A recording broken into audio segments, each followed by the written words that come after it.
What is up, Fantasy League enjoyers? Good day. Another day and another Fantasy League game to be played. We've got through the group stage of Cluj-Napoca, and now we head into the playoffs. We got top 36%. Respectable, but not quite as high up as I would like to be. As you know, I'm aiming for around top 20%, and anything better than that is awesome. So top 36% stings a little bit because obviously one player did sink my ship to a degree, and that was Anna, minus 48 points. And I should also mention, in that first game, I did put a chicken on her against Eternal Fire, so it would have been a whole lot worse had I have not used the chicken on her. Kind of rough, but I did mention it in my last video. The reason I was going for a bit of a gamble, a bit of a budget pick, was so that I could flush out the rest of the team with heavy-hitting beasts, and they performed. Alicia 130 points, Antares 90, Mazzino 65, and Madger on 57. Can't argue with any of that. Just unfortunately, the one player brought us down. And I do need to talk about the Imperial Valkyries a little bit here. There's been a lot of caveats and reasons, and I don't want to say excuses, but reasons for some off results and some rough ones in terms of one-sided games. You know, you went back to the Blast Bounty, they played Na'Vi. Very difficult first matchup, and they had a respectable showing. Obviously, they put in a lot of time and effort, and they'd really anti-stratted as much as possible, and they managed to make Na'Vi sweat a little bit, and that was great to see. They go through to Katowice. Unfortunately, Tori has some visa issues, so Bubble steps in. So there's a lot of understanding. Like, look, they're playing with their coach. The Tori's also their IGL. There's obviously a lot of elements that's missing there. And so you give them a pass. It's like, fair enough. You couldn't really do much about that. But Cluj, for me, the full 5 roster, yes, they're starting against Eternal Fire, which is a rough one. But you expect at some point they're going to play against a team that's going to give them a proper test. It's going to be the first time that we can really look at them and say, right, what do you actually have? What have you got up your sleeve? And they play complexity. And for me, that was the real matchup where I'm like, okay, let's see what Imperial Valkyries, let's see what they got. They got wrecked. It wasn't even close. They didn't even get 10 rounds in 2 maps. It was really difficult to watch. And this is complexity that themselves have had a ton of issues. Going into that matchup, they hadn't won a single match with their current roster. They hadn't won a single map with their current roster. And they made it look like an easy, walk in the park, a nice pretty day with sun shining, and it was so easy for them. And it's a bit of a wake-up call for me. I've got to say, I was very surprised and kind of disappointed because I really hoped the Valkyries would make a real go of it. Even if they lost, they took a map or they got it close, like 13-10, 13-10, that would be respectable, but they got completely blown out the water. And so I'll be veering away from that path going forward with my Fantasy League picks, that's for sure. Doesn't matter how cheap they are. So as we move into the next game, 5 have been played this season, and we are in 5th position. However, as you can see, the difference between Maui in 2nd and myself in 5th is only 2 points. So there's a very small amount of margin between a lot of positions here. A bit of a buffer between me and Darth Mike, who's in 6th, of 6 points. But that can quickly fade, of course, and Lucas continues to be very solid indeed. A 21-point lead at the top of the leaderboard. And right now, it's a one-horse race. It's up to us to try and catch him up. So, we do know the matchups, we do know exactly what's going to be coming up, all best of 3s, and importantly, there is a 3rd place decider match as well.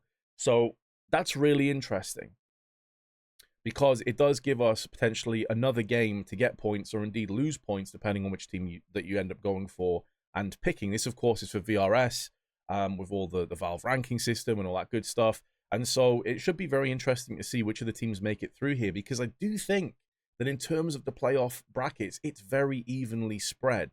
Sometimes you get into one of these brackets, and because of poor results or poor performances, one side is way more stacked than the other one, but I actually think this one's very even. paiN and Mouse for the first quarterfinals, then the Mongols and Astralis, Falcons and Eternal Fire, and then we end with FaZe and Saw. These are really close games for the most part. Now, you'd look at that bottom one of FaZe and Saw and you think, right, well, FaZe just walked this game, right? Like, Saw's a dead team walking. They've been having a bunch of issues in terms of, like, they're going to go through roster changes. It's already been announced, basically. And so I think most people thought they'd crash and burn in the group stage, but somehow they just keep going. I don't know if it's a case of being in the shop window, one last hurrah, one last dance, whatever you want to call it, but they've been performing far above the level that I and many other people expected from them. So, I mean, I would still give that to FaZe, because now we're getting into playoff territory where FaZe have a ton of experience, and we're seeing Elige firing on all cylinders. Rain is playing well. So I think FaZe still are the favorites for me personally, but just watch this space. You never know. Maybe Saw's going to go ahead and do it again. Falcons and Eternal Fire. I think realistically for me, Eternal Fire are the favorites. They've been looking razor sharp as of late since the new season came in post-major. They have been slapping people around and having a lot of very positive results, beating the likes of Vitality, really going close to the majority of the games that they play in. So I've got to say Eternal Fire for that one. I think the Falcons, they're kind of limped into this playoff realistically. They haven't looked great for me so far, and I'm still not a complete believer in this roster. I can't really see it achieving greatness with this 5 if I'm being 100% real about it. So I think the Eternal Fire do get the W here, and I'd expect to see FaZe and Eternal Fire in that lower side on the semi-finals. For the top one, though, this is very, very tight. I think Mongols beat Astralis. Most people probably agree with that assessment. Astralis, I mean, yeah, Device has potential, and, well, that's the understatement of the century, isn't it? Yeah, Device has potential. This multi-major winner, one of the GOATs of CSGO. But, I mean, he can still do it. He can still hang. He still has great performances. And so I look at Astralis, and I'm thinking, like, there is a way that maybe they could pull off a shock map, maybe even make it close. But the Mongols from the last year have really got my respect. They've won me over fully into believing in these guys. And I think the sky is the limit for them. I think realistically right now, I'd maybe even have them as my favorite to win the entire tournament. So I think Astralis will get beaten pretty handedly by the Mongols.